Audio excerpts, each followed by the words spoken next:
It brings me to think about the level of faith that Noah had to have and what was spoken to him by God. Because when we read, we'll see that this took him over 100 years to build. Yeah. You know, and from our perspective, it seems like God giving this commandment, gives him instructions. He tells him what's about to happen. We don't hear nothing else, right? Until it is time. Yeah. Until he finished the ark. So I think you lead into pretty much God gave him instructions 100 years ago, and he's still building to that instruction. Yes. Wow. And just imagine like all the things that was going on around him. People partying, people drinking and doing whatever they want to do while he's sitting here with his sons building something that God told him to do years ago. Yeah.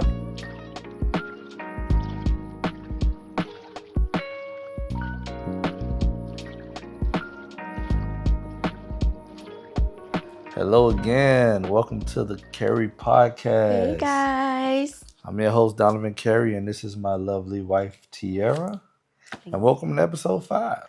Welcome everyone. So, just to be completely transparent, we already started recording this video and we had some volume issues. So this is technically take 2. So we are going to skip the small talk. Let's get into and get straight into it. Chapter 6. Chapter 6, yes. All right, so wait, before we do that, let me just go ahead and reiterate that we are going through chapter 6 through 9 today. Yes. And if you want to look at any chapters 1 through 5, go take a look at our old episodes. Yes. And once again, as always. And chapter 6 through 9 is about the Noah story. It's about the Noah and the big flood. So just so you kind of know exactly what we're talking about today, if you haven't read this section yet. All right. So first things first, right? Mm-hmm. God talks about his displeasure with humans, right? I mean, that's really where we start here. From verse 2, he talks about that the sons of God pretty much made it with the daughters of man. Yes. Okay, so in my studies, I came across 3 trains of thought on what that means. More specifically, sons of God. Yes. Right? Daughters of man is pretty straightforward. But sons of God, there's 3 trains. Right? Some believe that the sons of God is the lineage of Seth. Some believe that the sons of God refers to the lineage of Cain. And then some believe that the sons of God refers to like fallen angels. What do you believe? Okay, so me, I go straight to, I just keep reading, right? So for me, I kind of fall on the side of fallen angels, right? And the reason is literally in 2 verses later, it says, there are giants in the earth, right? And then we start to talk about mighty men, all in verse 4. Yeah. And so to me, what it is showing is that there's something inhuman. Yeah. Right? Because we know 2 humans don't make giants, right? We know that 2 humans don't make mighty men, which to me kind of goes on to something that's a little outside of the realm of what we consider to be human today. So I kind of got that the sons of God referred to fallen angels, maybe. Yeah. So I kind of X'd out that it was Seth or Cain, simply because when we look back on the previous chapters, when Cain ended up killing Abel and God basically curses him, God still showed remorse to him. He still gave him the marking of him and let him live, right? Yeah.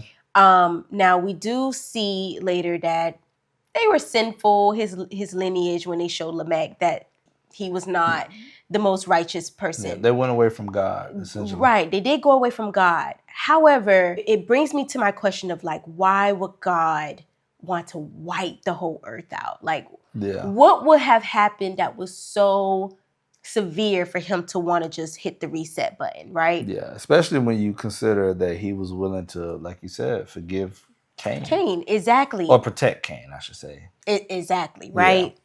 Yeah. Which I feel like that was forgiveness in a way. I think he forgave him. Mm-hmm. Yeah, just in my opinion. But for God to say, my spirit would not put up with this anymore. Yeah. Verse Like, 3 we talking, right? We're talking verse 3, where he's like, I will not put up with humans for such a long time, for they only mortal flesh. And he basically cuts their lifespan, not their lifespan, but he cuts their duration to live for 120 years at this point. So he put an expiration date. He put an expiration date on everybody. On except everything one. Flesh. Well, except one family, which is Noah's family, right? And we'll get there. So this brings me back to my question of who are the sons of God? And I came to the conclusion that these are angelic creatures. Reason being, they actually talk about the sons of God again in the book of Job. Okay. And educate me here. So when we look at the book of Job, the first chapter, verse 6, it says, now there was a day when the sons of God came to present themselves before the Lord, and Satan also came along. This is not going to be the heavenly, God's heavenly angels that's coming with the devil, to approach the Lord at this point. And it, just to kind of, not to give too much details about the book of Job, but this is a conversation that the devil and the Lord is having about Job and his faithfulness and him being a faithful servant to the Lord, right? So when I read this, I see that these are technically the fallen angels, because they also mention them in Job 38:7, where the Lord is speaking to Job and he's saying, when the morning stars sang together and all the sons of God shouted for joy. This tells me that the sons of God were there before the earth was even created. And we know Lucifer was also here, was created before the earth was actually created. So I find that interesting because it leads me into a theory that I shouldn't say it's not really that much of a theory, but a revelation that I found when I was reading this, which was that the Bible only tells us one part of the story, the part that's important for us, right? Because as I was reading it, I'm reading it, I'm saying, okay, the fact that they're named the sons of God to me says that God actually created other beings. Yes. So he's not only the creator of humans, he's not only the creator of this world that we know, but either they a part of this world and it's not covered here, or they may be part of a whole nother world. We don't really know, right? For sure. What we do know is that the creator has created more. What I found interesting is now I'm looking back and I'm saying, okay, God didn't want them to eat from that tree. I'm going back to Genesis 3, right? Is it because God had already gone down this path before? Right? So we know that clearly he's not happy with these beings, right? Yeah. Whatever they are. They call them the sons of God here. Whatever they are, he's not happy with them. Yeah. They clearly are bringing wickedness. Yes. Right? Or reinforcing wickedness. So what I'm curious to know is, all right, God made Adam and Eve, all was good. Everything was good, as we know. And then they bite from that fruit and then enters evil. And then we have these entire other beings that now seems to have, they can come in whenever they want. It seems to be that point. And to the point where it doesn't say that they just came and like raped these women. They're taking them as wives to me, which means they are able to come as they please or they're just here. Yeah. Right? So I think that was something I really took, was like, wait a minute, there's something a lot bigger, right? And we hear the terms all the time, spiritual warfare, right? I think Paul says we're fighting against principalities, right? I think that this kind of leads to that, right? Where you're saying, hey, these things, the Bible doesn't go into too much detail on it. Well, this brings me back to what you were saying in the last episode when you brought up the Book of Enoch, which wasn't added into the Holy Bible because they wasn't able to really trace it back to Enoch. However, there are some parallels and there are some things that can connect some dots that I saw, and it's easy to find. You can look it up on the internet, and I can definitely place like the website where I found it, just in case anyone wants to read it. So if you look at the first book of Enoch, chapter 6, verse 1, it says, And it came to pass that the children of men had multiplied, that in those days were born unto them beautiful and comely daughters. And the angels, the children of heaven, saw and lusted after them, and said to one another, Come, let us choose us wives from among the children of men, and beget us children. If we go to chapter 7, it says, They took unto them wives, and each chose for himself one. They began to go unto them and defile themselves with them, and they taught them charms. Verse 3 says, They became pregnant, and they bare great giants, whose height was 3,000 ells. Then at that point, it goes on talking about how ruthless they were with mankind, and how they were eating flesh and drinking blood. Yeah, it was just ungodly. It was very ungodly, because he even says it, right? If we look at chapter 8, verse 2, it says, There arose much godlessness, and they committed fornication, and they were led astray and became corrupt in all their ways.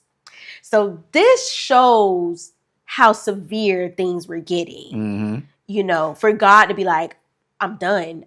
I'm not dealing with this. Yeah. No, and you know, I've never actually read the Book of Enoch. I talked about it, but you know, I think that goes to show just some of the craziness that was happening. Mm-hmm. But I think what I found interesting as you were reading was literally God.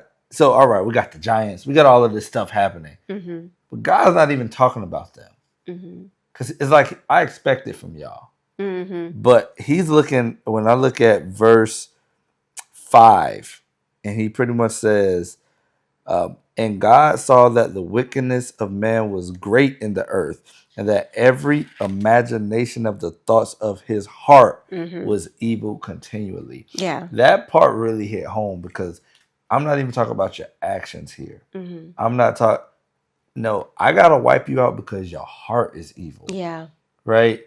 And I think now, leaning back into why God didn't want them to eat from the fruit in the first place. Because now you have Cain, who does this first murder. Yes. And look at how far it's come. Yeah. To a point where God is sickened. He essentially says, I regret making y'all. Yeah. Right? Yeah.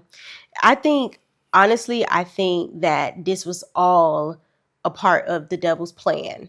From the very beginning, when the Lord cursed the serpent and told him that, you know, I'm going to place enmity between you and the woman's seed. I feel like his whole plan was, let me contaminate the whole gene pool and, you know, have everybody be wicked, so that, you know, because we know that the Messiah needed to be blameless. We know that he needed to be basically spotless, right? Yeah.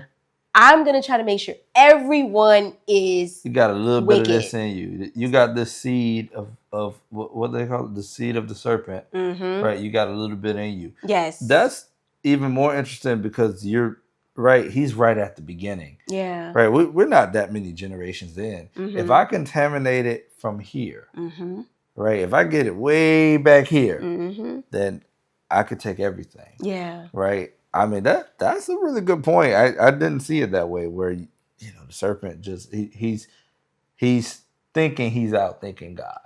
Seriously.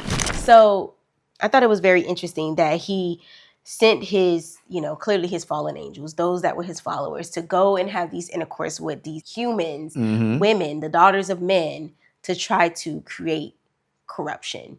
And I mean, not even try, but he did. Yeah, he did. I mean, it sounded like it was bad based on Enoch's. Yeah.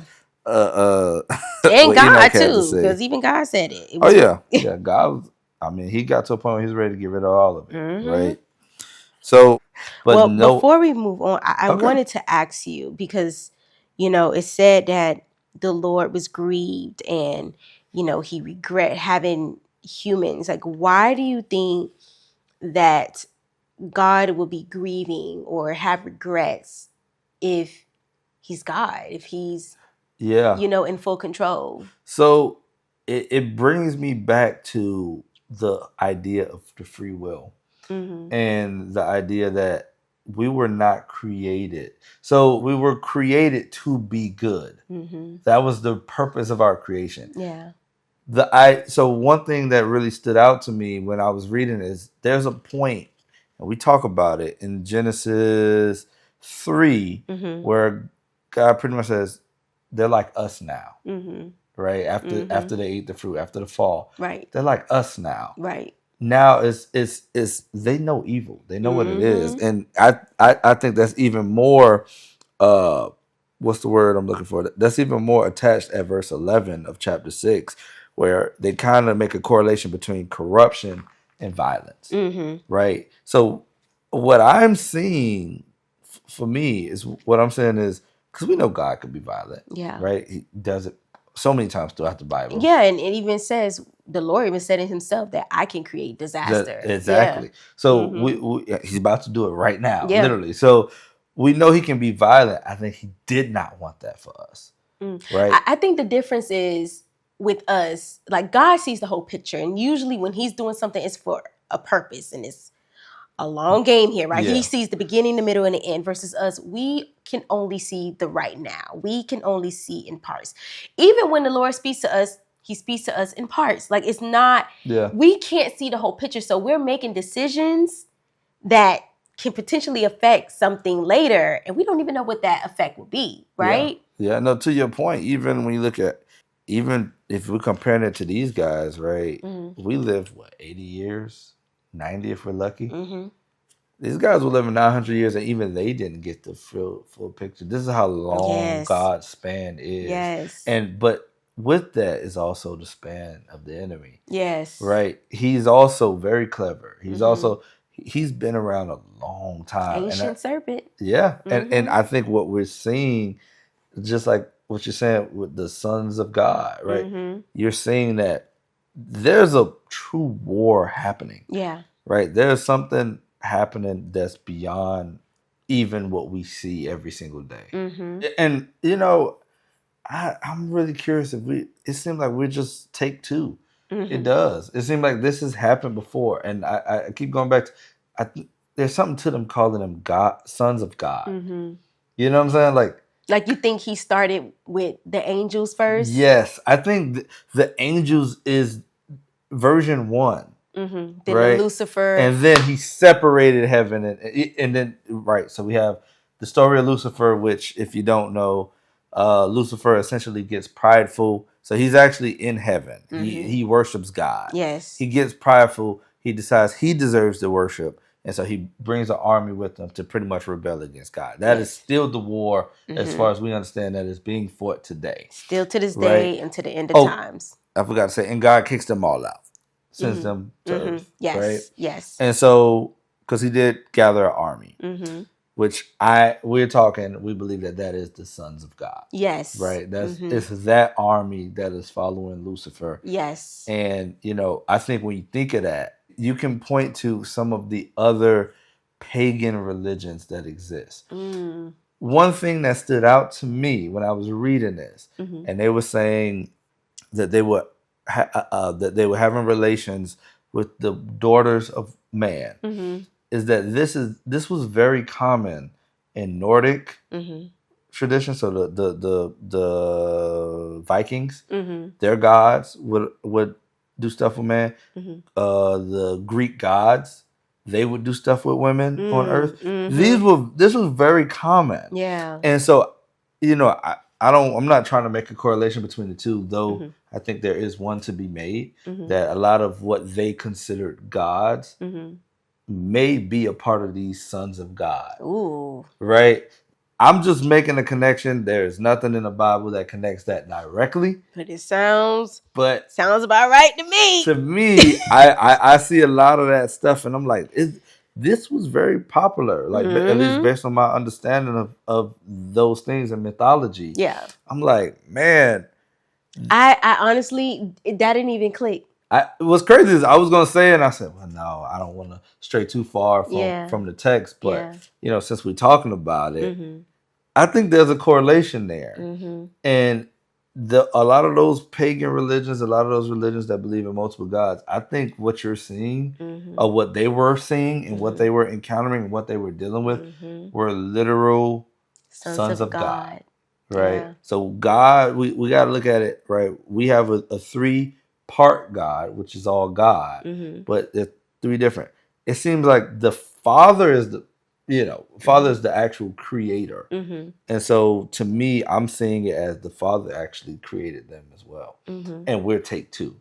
Mm. And if I'm really going in deeper, because I really liked this stuff when I was in school, the Greek gods, I believe, they actually have giants as well. They call them titans. Mm-hmm. Yeah. Right? Yes. So that was like the first set before the other gods came. Yeah. The first set was actually like the titans. And once again, I'm not trying to draw too many parallels because we could go down a whole wormhole, and I haven't studied enough for that. Mm-hmm. But I'm just pointing out, just off the top of my mind as I'm reading. It seems like there's some some correlation there. Yeah. And I think what people were seeing probably was real. Yeah. But they didn't see the Father.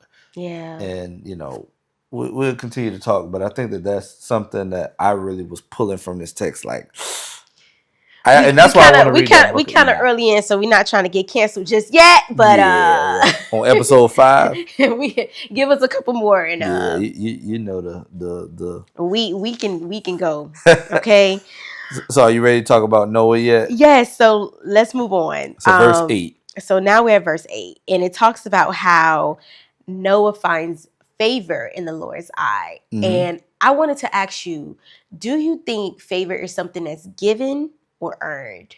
So I actually have, it's a 2-part answer here, because I actually think it's a little bit of both, right? So in Noah's case, I'll start there. Yeah. I believe it was earned.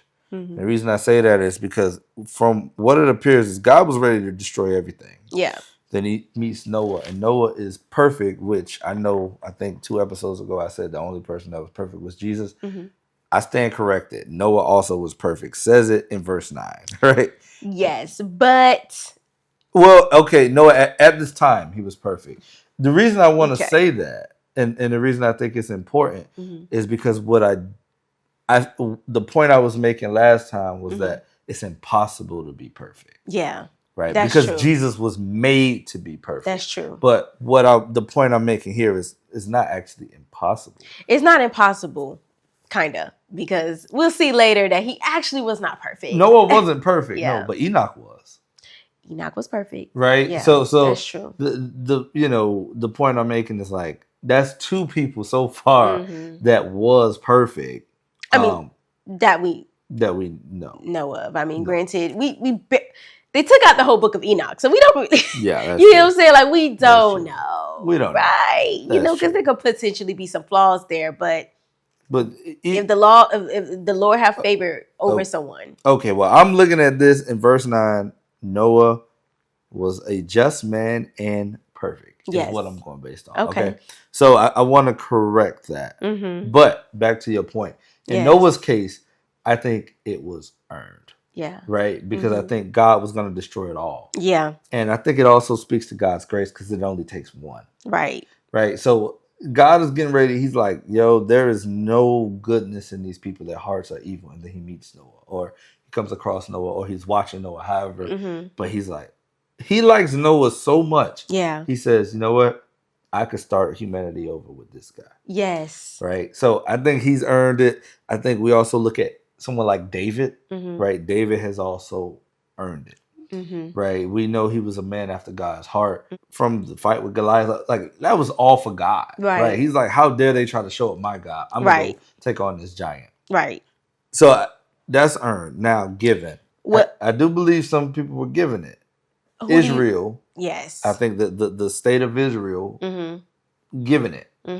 Right? Jacob also, I think. Yes. Given. Yes. Right? And we'll get there. Yeah. But, Israel's easier. The whole Bible is about Israel messing up. Yeah. False gods. They're just messing up time and time again. Right. But God still keeps them as his chosen people. So how about you? What's your thoughts? Do you think earned or given? I agree with you. I think it's both. And even just from a personal perspective, I feel like, we have favor, and I feel like we receive favor way before we even deserved it.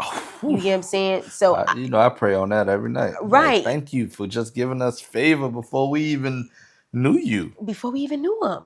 Okay. So, all right. So now God says he favors Noah, right? Mm-hmm. And then next, God starts to give Noah instructions. Yes, so he goes ahead and tell Noah, I've decided to destroy all living creatures, for they have filled the earth with violence, and I'm about to wipe them all out. And you want to know what's crazy? So we look at verse 3 of chapter 6. The Lord actually is just speaking, and he might be just talking to angels, or just we're in his mind. He's basically giving humanity 120 years before he's about to wipe everyone out, right? But when he speaks to Noah, he tells him that he's going to destroy everything, but he doesn't give him a time frame. Did you notice that?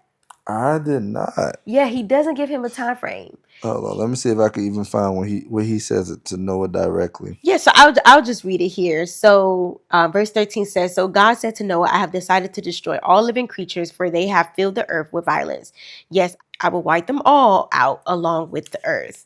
So he doesn't really give him a time frame like, I'm going to give it in 120 years. Yeah, so he tells us, so we know. We know, but Noah doesn't know at the time. Yeah. So he gives him these instructions, specific instructions on how to build this ark, right? Yeah. And this is not a small ark that he had to build, right? It's very specific too. We're talking 150 meters wide, which, just to put it in perspective, 3 to 4 meters is one story.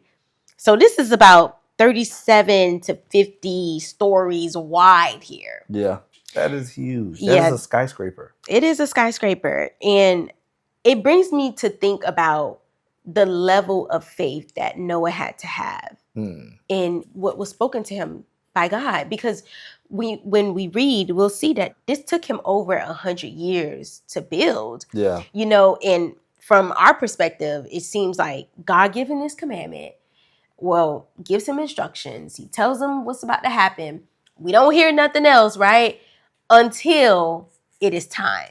Yeah. Until he finished the ark. So I think you lead into pretty much God gave him instructions 100 years ago, and he's still building to that instruction. Yes. Wow. And just imagine all the things that was going on around him. People partying, people drinking and doing whatever they want to do while he's sitting here with his sons building something that God told him to do years ago. Yeah.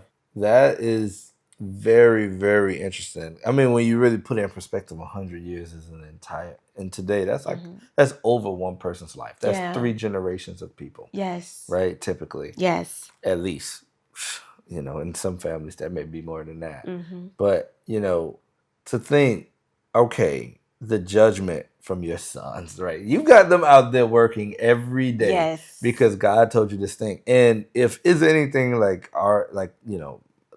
my experience, it's like it probably was like a quick, like God, it'd be something quick. Like, hey, do this, and after time, you could really be thinking back, like, did I really hear that? Yeah, like, did that actually was happen? That God? Am I tripping? Am I like? And so imagine trying to hang on to something for over 100 years. Yeah. One thing I did think about was like, all right, God got him doing all of this stuff. Nowhere does it tell us that Noah had any of these skills. This is true. Right? So like, I'll take myself. I'll pick him. Well, you know better than most. Yes. I'm not the most handy. No. Right? So I'm sitting around thinking like, it don't say that Noah was I feel like somewhere it said Noah was a farmer, but there's nothing that leads us to believe that he had the skill set to do this, right? To take on such a challenge. Yeah. So he's not only learning these things at the same time, but now he has this massive task from God, who, for all we know, talked to him 100 years ago. Yes. And he's still trying to build to that plan. To the T.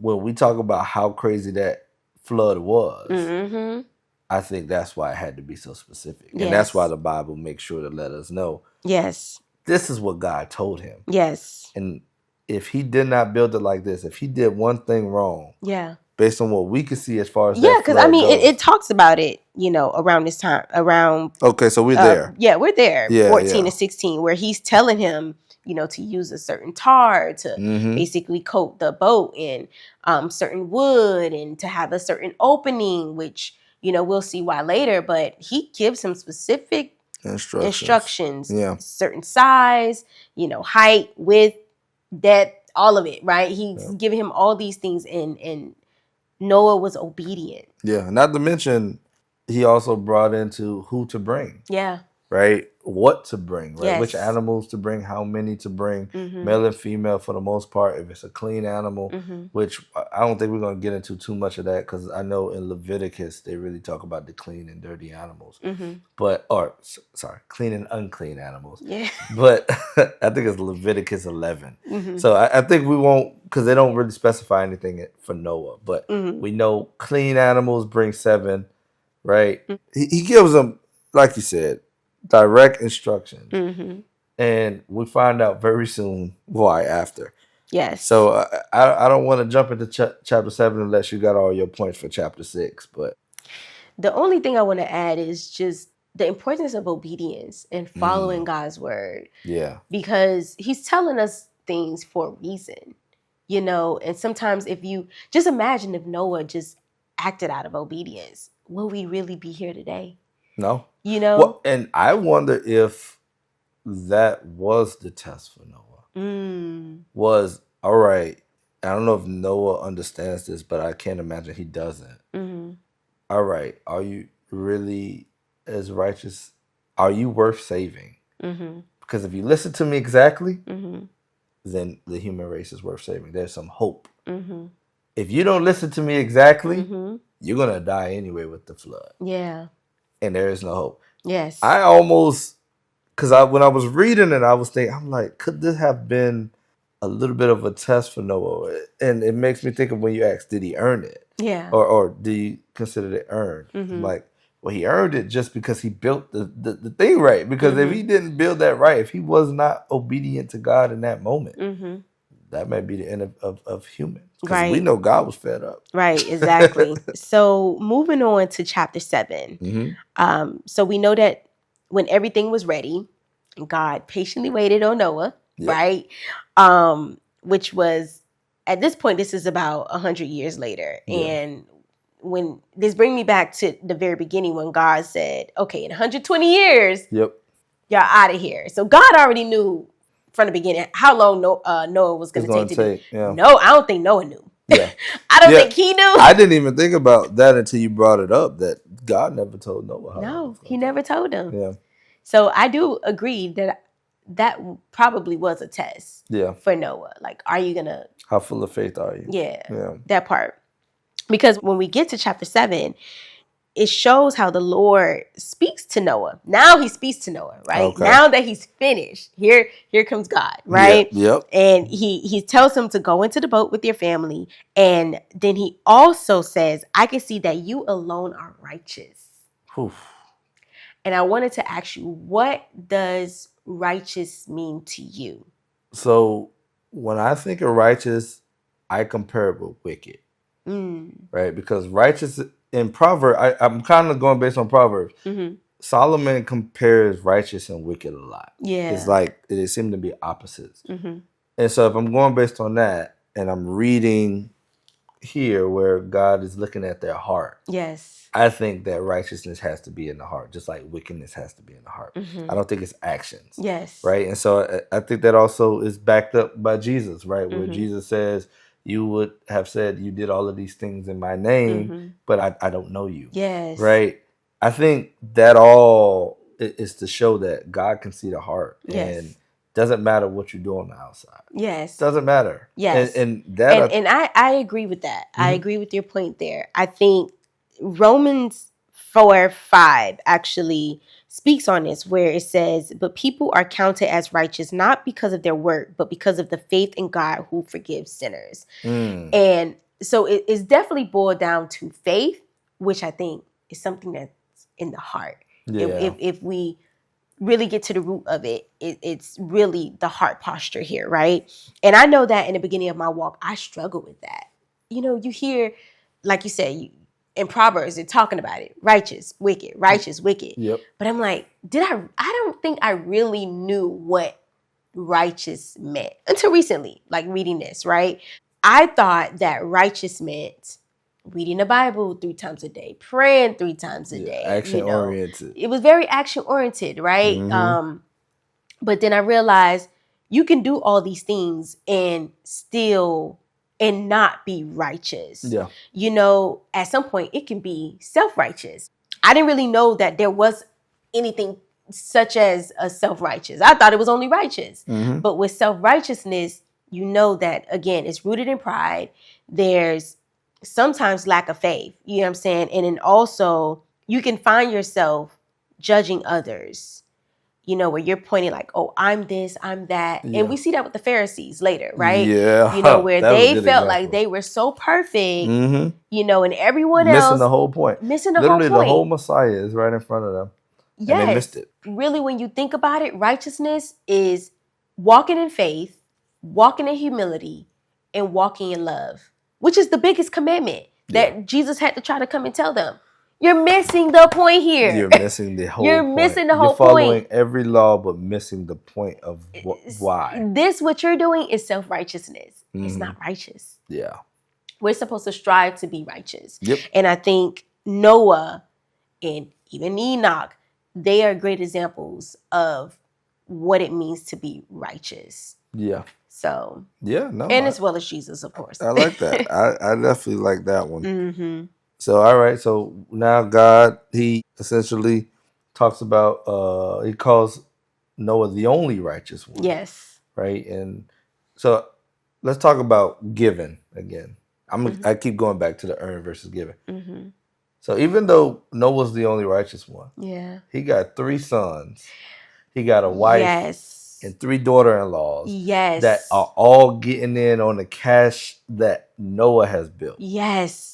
I do believe that is exactly how a lot of people, including myself and including you, receive favor from our parents or grandparents. Like, these are people that are strongly in their faith with God, having covenants with God, while we out here lollygagging, living life, escaping death, escaping, you know what I'm saying? Like, really just living life on edge, but still have that passed down favor. Yeah.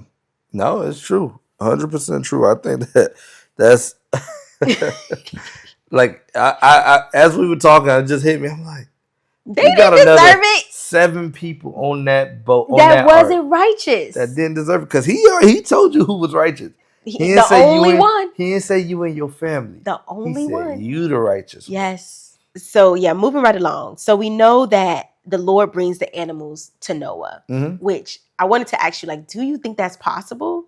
Like, if that's realistic? I do. And I'll tell you why. Mm-hmm. So we're born with certain instincts, right? Who's to say that that's not God? Mm-hmm. Right? Mm-hmm. If we believe God is omnipresent, right? Birds fly south for the winter. Yes. Nobody ever questions it. Or during a storm. They I mean, before a storm. Be honest, when you look at those guys from back in the day, and even like people who are current trackers, like, they can follow animals and know what's happening because they're the animals. So I think God has a way of communicating with these animals, and I think it's probably just as simple as that. Hey, you two, I want you to go. Yeah. I want you to go. I want you to go. Yeah. Isn't it crazy that the animals were being obedient, but the humans wasn't? Probably all the time. Animals ain't bite the fruit we did. This is true. This is true. This is true. So we know that, the animals come and Noah and his family go into the ark, and then the Lord closes the door. Did you realize that? What verse is that? Let me see. Because I did not see that. 16. Verse 16. And they that went in male and female of all flesh, as God had commanded him, and the Lord shut him in. Yes. Okay. So what you make of that? Why would the Lord shut the door and why not Noah? What did you think? Because I didn't even notice it till just now. So for me, it brought me back to Revelations.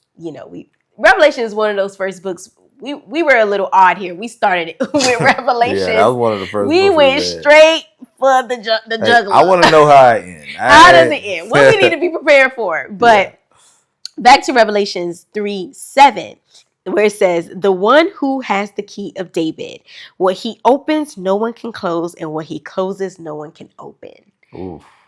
And I think this was one of those situations where the Lord had to be the one to close the door of salvation for men, not Noah. Yeah. That wasn't supposed to have been Noah's responsibility. He just told him, I need you to build this ark. Yeah.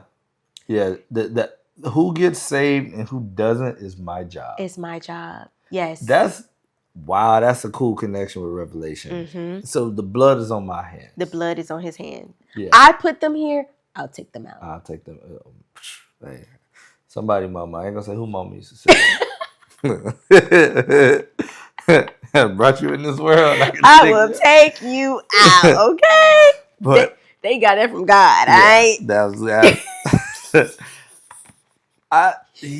that. That is okay. And this is where I keep thinking, is this guy admitting I messed this up?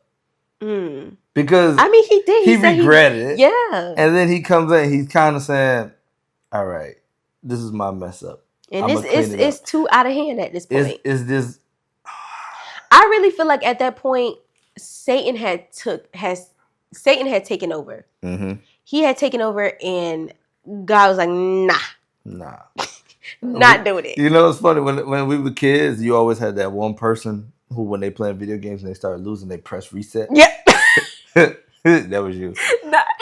Did I? Oh, no. But no. I feel like God is pretty much saying he that person. Like, I ain't gonna lose. Boop. Boop. Unplug. Whatever you need to do. So if you needed to know why you know God gonna win at the end, it's because he gonna keep resetting the game. He sure will, because he even talk about it in the very end. Yeah. God gonna bring the fire this time. All right. We ain't in Revelation. I won't get into that. But it's so hard. It's so hard. I know. But yeah, I just Shout out to God for the reset button. Okay. But yeah, so God closes the door. So he closes the door, and then we know that it starts. Yeah, so it starts to rain for 40 days and 40 nights, and at the same time, there's this eruption of water coming from the grounds, right? Mm-hmm. And I never knew that part before. You always hear about the rain. Yeah. I never really even thought about the water coming from the ground, which sounds like a terrible tsunami to me.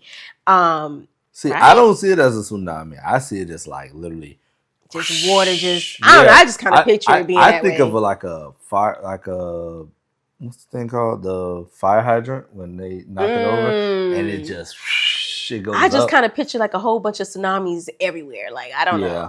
Either way, we know it was violent, and I think it goes back to exactly what you were saying about Noah needing to build that ark the way he needed to build it. Yes, because it needed to sustain that. Yeah, it needed to sustain it. Mm-hmm. That number 40 stood out to me because we see that a couple times throughout the Bible. Like, for instance, the Israelites were in the wilderness for 40 years, right? Yep. And we have Jesus who fasted in the wilderness and was tempted for 40 days and 40 nights. Yep. And then we also see Moses was... Where was he? On Mount Sinai. Yep. Yeah, for 40 days and 40 nights. And then before he came back with the 10 Commandments. Exactly. Yep. And then we know Elijah. And so it's so many stories in the Bible that mention that 40 days. 40. And 40 in particular. Yeah. Yes. And for me, well, let me ask you, what do you think was so significant about the number 40? It seems to be a number of cleansing or rebirth to me. Mm-hmm. Very soon we're gonna see that he kind of recreates, right? Yes. The earth, right? So that to me is what I took from it. How about you? Yeah, same. I think it's like a period of testing, which brings me back to what you were saying before, that you felt like God was taking Noah through a test. So I do think it's a period of testing, because we know also Jesus was tested. Those in the wilderness were the Israelites in the wilderness was tested. It's a period of testing and also a purification period as well. Yeah. So I think that's what that is, because I'm sure, cause we don't know what Noah was going through in that ark. Oh yeah, no. I can only imagine what he was hearing. You know, we sit through hurricanes Mm-hmm. and in a house that Yes. shouldn't move. Most times Yes. does not move. Yes. And you can hear those The winds, You can and hear the rain. Yeah. Yes. So can you imagine they're not staying still. They getting No, they're shifted rocking. and They're yeah. rocking. You know, bird poop everywhere. Mm-hmm. Well, elephant poop everywhere. Mm. You know, I was thinking about that. What that smell like? Yeah, I don't know. That art, that one was 3 stories. He probably put them somewhere else. Yeah. I'm gonna be at the top. Yeah. But yeah, no. So that 40 days and 40. I'm glad you guys. I had a feeling you would too. Yeah. That's kind of your bag. You always go to the real deep research.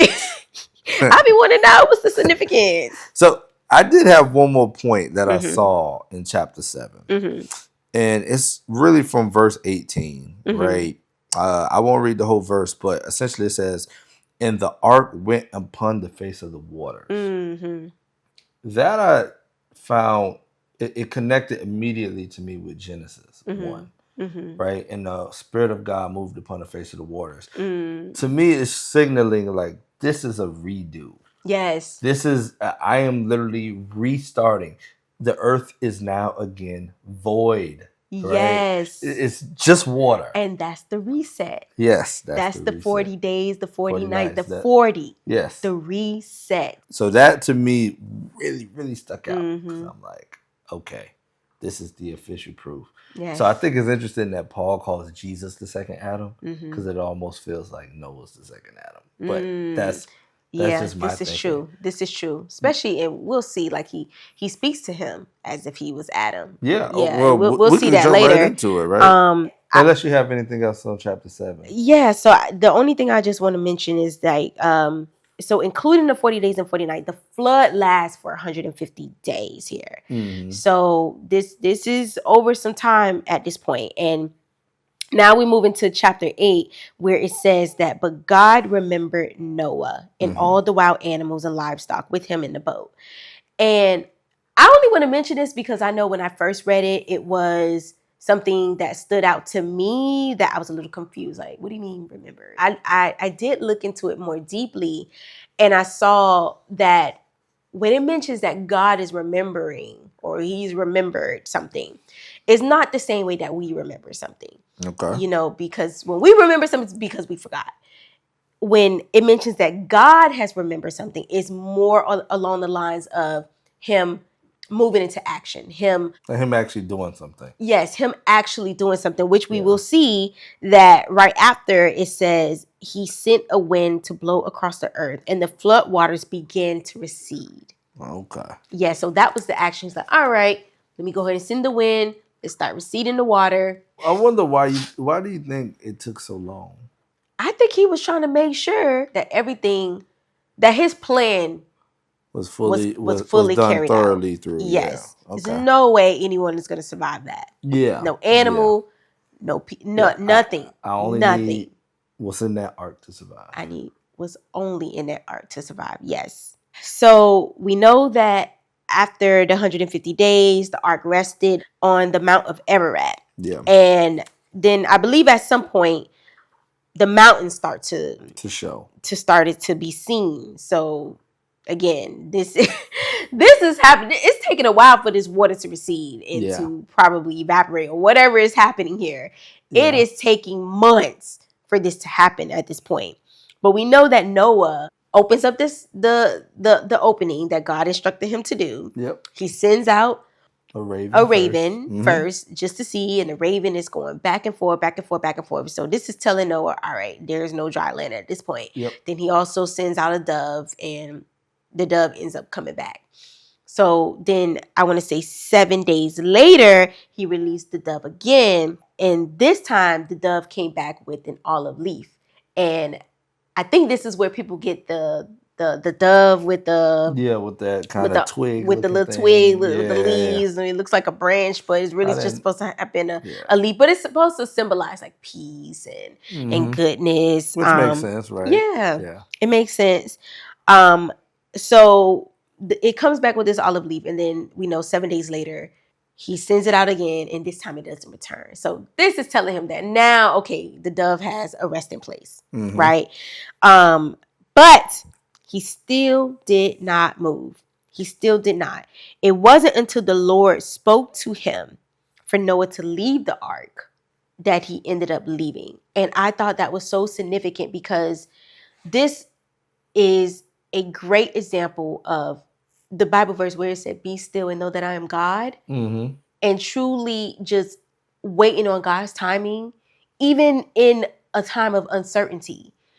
You know, or certainty, right? That would have been the hardest part for me was after you seen the bird did land, right? Because like you got nowhere to go while you on the water, right? What you gonna do? But when the bird does land and you know that there is land out there, now to stay on the boat, you know, seasick, smelling all type of whatever, you know what I'm saying?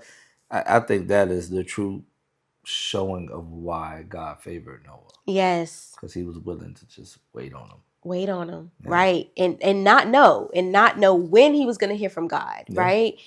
You know, because I don't know if God spoke to him at any time during that storm. That's a good point. Well, he say he remembers him. So essentially, probably not. He didn't. He didn't. But see, to me, at this point, if you're Noah, like this is easy. Because I just spent 100 years building the ark, barely hearing from you. A year of this is a piece of cake. This is true. You know, like I already know that you're real. I already know that what I heard is real. It's already been proven. Yeah. And I think that there's a lesson there because sometimes, you know, it goes back to like kind of what you were saying when you said, you know, you hear from God and then you think. Did I really hear? But it's like, well, when you heard from him in the past, that means he's a living God, right? And I think when I hear a lot of people, and we're not nowhere near there yet, but when I hear a lot of people say like they don't believe in the gifts and all of these things, and I get it. There are some people who abuse it, right? So I'm not saying just because someone doesn't have the gifts mean that they not righteous. I'm not saying that either, but to ignore the fact that they exist to me is to say that God is not a living God. Because they clearly exist. We know it. If you believe in what's in this text, then you got to believe in everything that's in this text. You know, and I understand everything needs context. But that's truly my thoughts on it. So verse 20, right? Noah exits the ark, and the first thing he does is build an altar. The first altar that we've seen so far. The very first one. So he builds an altar and he does... Which I thought was so interesting that after being cooped up in this boat for, you know, a year at this point, the first thing on his mind is, I got to worship God. I have to show him, you know, my thanks, my gratitude. Nothing else is important right now. I'm sure he's hungry. I'm sure, you know, like I'm sure he want to explore, see what's going on. No. That's so crazy because just like you said, he's hungry, right? You can't really eat the animals. No. Right? So he gets off and he has these 7 clean animals. And he burns them. As an offering to God, almost like Abel did, right? Where he gave his best. Right? He gave the clean animals. And I will be honest, I don't think that was that hard to believe because, dude, God just brought... I seen what those people had to live through or die through, I should say. Thank you, God. Thank you, God, for seeing fit to favor me and to bring me along. So I'm not surprised at this part at all. I think anybody in Noah's position does this next. Right? He really just had to show God, I trust you. You know, I know that you're going to replenish. I know that you're going to take care of me. And that was like another kind of like an Abel situation all over again. Yeah, and I'm sorry because I moved to verse 21 and it made me see something I hadn't seen in the past. So it says, and the Lord smelled the sweet savor, right? So essentially, he burns the offerings, the Lord smells it. For this part, it says, and the Lord said in his heart. I've heard it a few times in the story where it says God said in his heart. We never think of God as having a heart. You know, like Yeah. but we are made in his image. Yeah. And I'm sorry that literally just hit me. Okay, so do you have anything else like for chapter 8? No.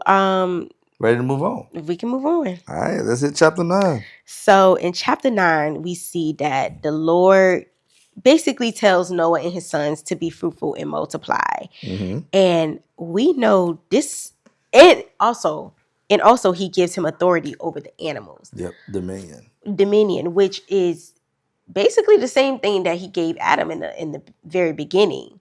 Did you see that correlation? Yep. Oh yeah, for sure. Yes. I keep calling Noah the second Adam. Yes.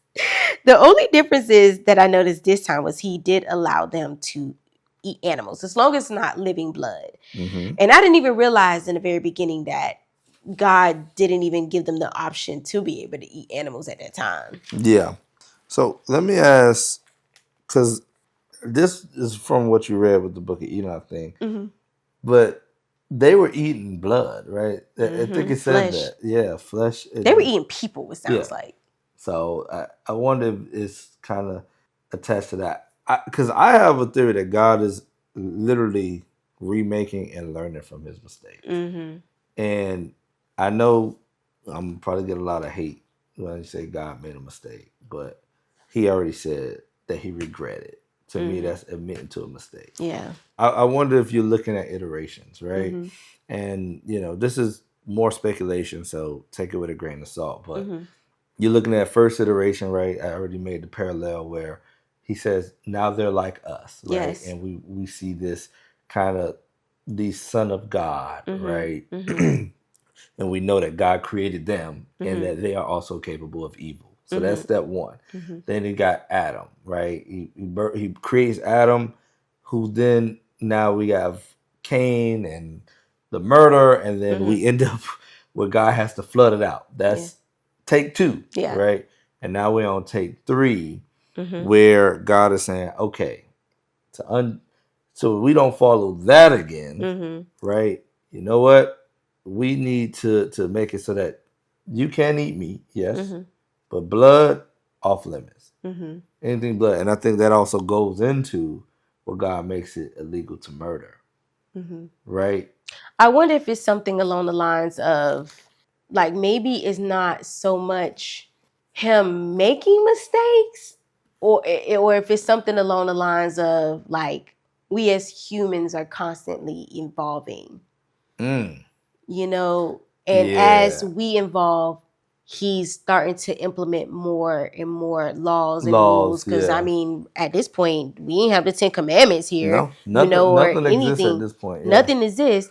I just wonder if it's just something dealing with men. Yeah, like as we learn, evolving, as we grow, that's knowledge of good and evil. Yes. Now he has to put rules in place for us not to do the evil, kind of like the slavery thing. We started the slavery, and he is like, okay, now I got to regulate this thing because y'all not gonna stop doing it. And I wonder. I mean, you make a good point there. Yeah. But there definitely seems to be an evolution to what's happening, because when you think he could have gave Adam the 10 Commandments from day one, right? But it seems like God is, like you said, we're evolving, and now God is he's adapting, just trying to keep it together. Keep things in order. Yeah, keeping things in order. So, and that actually brought me, and I kind of tipped at it a little bit, but he makes the law against murder. And exactly in the law, he pretty much says, if you kill someone, you'll die by another person's hand. Yes.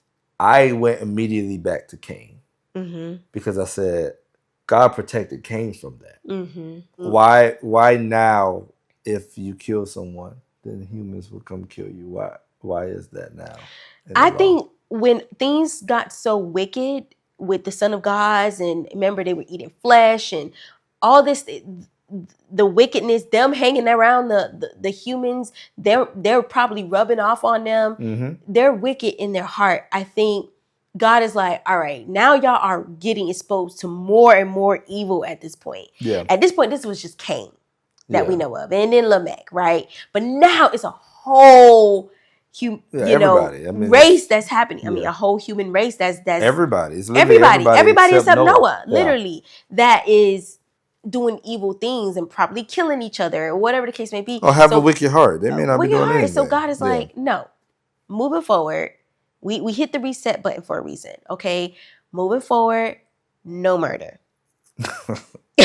No murder. I'm putting my foot down. Sounds so crazy to say that. Like, all right, this no is murder, none. Yeah, I think that's interesting, and it that actually also brought me back to the slave thing, from Exodus, because remember when it comes to him talking about the slaves, he was saying, if you murder a slave, you'll be murdered as well. Yes. So I saw that and I said, okay, this is kind of the beginning of that formulation. Like you said, hey, it can't get this wicked. You reap what you sow. You reap what you sow. That's exactly what this is. Yeah. You reap what you sow. That's actually a really good. That was. I think this was way to summarize. Well, no, we've been seeing reaping and sowing from the very beginning, but yeah, I think this is when we really see, like, okay, what you put in, you get out. Yeah, you know, for sure. So then next, right, we have God confirming His covenant. Yes.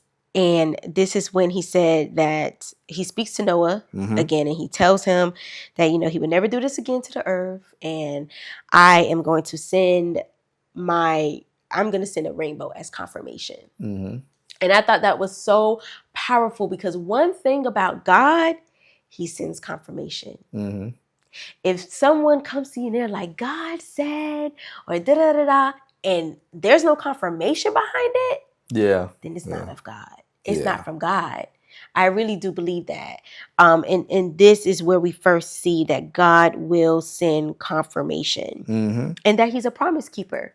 Yeah, and sorry, I didn't mean for you to move on from the confirmation so quick, but and this happens to me all the time, and I'm pretty sure it happens to some of the people who's listening, like where you have a conversation about something, and then like you open the Bible and like exactly what you was talking about would be right there, or like you'll bump into somebody and they just so happen to be talking on that subject. Yes, that to me is when you say God is bringing confirmation. Yes. Now, one of the things we gotta ensure, because the devil hear you too. Yeah. Right. And you need to make sure that it always aligns with the Bible. Yes. Because if not, you'll find yourself doing something that's not of God, thinking that it was confirmation from God. But if there's one thing that we learned even throughout this conversation today, is that the devil existed way before we did. Yes. And the devil could hear things. And he clearly got a whole army behind him too. He's adapting. Yeah, he's adapting just like God is. And so we just that's just a point I wanted to bring out, because I thought that was interesting. But okay, back to what you were saying. No, what was I saying? We were talking about the rainbow. Yes, this just shows that he is a promise keeper. Yeah. So if God said he's going to do something, know that he's going to do it, and trust that he will. But ask Noah. Yep. Yeah.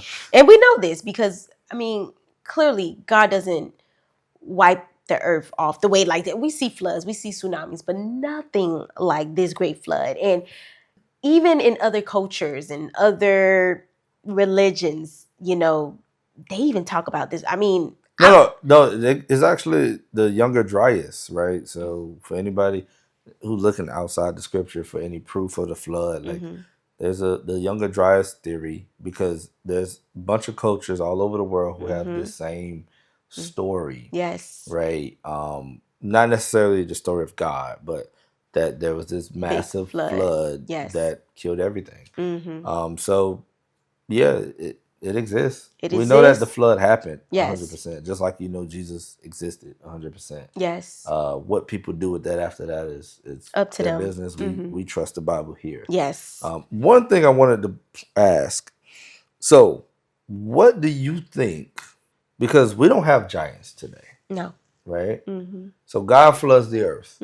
What prevents the sons of man from coming back and doing the same exact thing? What do you think? So, because this is where I have my theory that God is continuing to update. He's continuing to say, I feel like something happened outside of this book, outside of this Bible, spiritually, that prevents sons of God from coming down and impregnating and taking his wife, the daughters of man. Yes. Okay. So I actually What saw you got? in Jude 6, where it reads, sons of gods, angels were placed in everlasting chains under the darkness for judgment day. Wow. So God just went ahead and put them away. That actually made that very quick. So essentially, God locked them up. Locked them up. Won't do that again. Won't do that again. Won't mess up my thing. No. So it goes back to, that's why God know that's why he was able to make that promise. I don't have to do this again. I took care of the problem. I took care of the problem. The actual problem I already took care of. Yes. So, one of the things I found, even along the lines of like God cutting that off, it's like, we always say like Old Testament God was like, he was no foolishness. Right. But what I think was funny as you read it is like, well, at the beginning, God kind of gave him a lot of leeway. He did. He was kind of like one commandment, here. Yeah. I'm going to give another commandment here. Yeah. And I feel like they ruined it so bad. It got so wicked. God was like, I got to give 10. I got to. Yeah, I got to.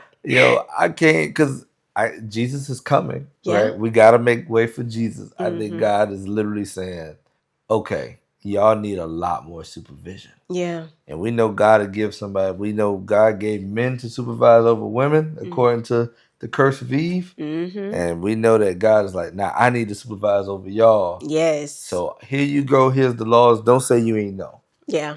Don't say you ain't know. That part. He put his foot down for sure. He did. Yeah. It seemed like this flood is the beginning of God putting this foot down. Yes. That's what I'm getting. Yes. Yes. That part. All right. So in King James Version, where you look for that, I thought it was interesting because verse 20 it says, and Noah began to be a husbandman. What? It literally said that. And then it says, and he planted a vineyard. Wow. So I don't see that one. Yeah, it don't say that in those other versions. In Wow. King James, it said he became a husbandman. Okay. So he now, and I didn't look into what the word means, but when I read it, is that the first time we see the word husband? It might be. Yeah. You know what? Because they never call Adam husband. Adam wasn't no husband. Oh, no. Did they? No, they never called Adam a husband. Oh, wait, hold on. Okay. No, it said man and his wife. Yeah. But check this out. A husbandman, I did not know this. What? I did actually just look it up. Okay. Is actually a person who cultivates the land. A farmer. Oh. That is interesting that we call it a husband. Ah. So you see what I'm trying to say here? Like, yeah. Our job is to cultivate our kids, our wife, our family. Yes. And I was thinking like he's a husbandman. He's now settled. Like, okay, he's done working. He's like he's been working all the time. He ain't been able to show his wife much attention. He did make 3 children, but yes, still in that time frame, only 3 children. Yeah. Think about it. Yeah. That ain't even that. He ain't doing that much. You know what I'm saying? Yeah.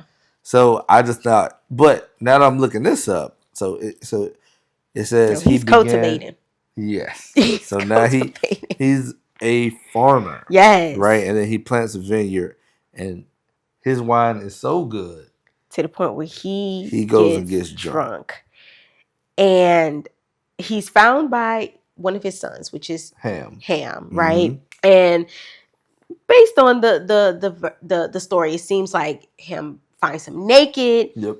And then he goes and he tells the brothers. Yep. The brothers come and they turn away from Noah and they cover him, right? And then Noah finds out about Ham seeing him, and then he curses him. Well, not him, but he curses Canaan, which is his son. Yeah. And I wanted to ask, for him to be that upset, for him to curse someone, I'm wondering if it was something deeper than just dishonor. And the reason why I said that is because in actual King James Version, which I'm sure you can see, it says in verse 21 that he was uncovered within his tent. And then in verse 23, it said the other sons covered the nakedness of their father. Now, we see this again in Leviticus 18. in 6 through 17, where the Lord is speaking. And he's saying, none of you shall approach anyone who is near of kin to him to uncover his nakedness. I am the Lord. The nakedness of your father or the nakedness of your mother shall not be uncovered. The nakedness of your father's wife, you shall not uncover it. It's your father's nakedness. And it's clearly talking about something sexual here. Like, you should not. Yeah, so he's saying you should not be doing incest. Yes. Essentially, that belongs to... Right. And then it made me wonder, did Ham do something like really dishonorable to Noah for him to be like that? I mean, it could be. There are some scholars that believe that, and then there are others that just believes that is dishonor. So, okay, I would say the only thing I have that makes me, and you know, I love to jump into those, but is that all they had to do was cover him up. Mm-hmm.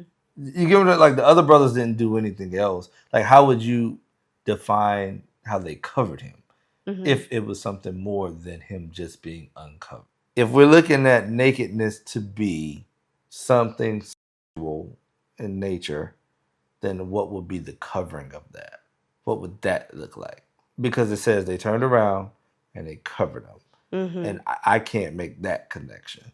Okay, so with that, do you have anything else you wanted to, any final thoughts you wanted to talk about? No, that's all I had to say. Did you have any like takeaways, any thoughts? Yeah, I mean, I think the biggest takeaway, you know, is number one, move with obedience with God and move with faith, right? And the importance of faith.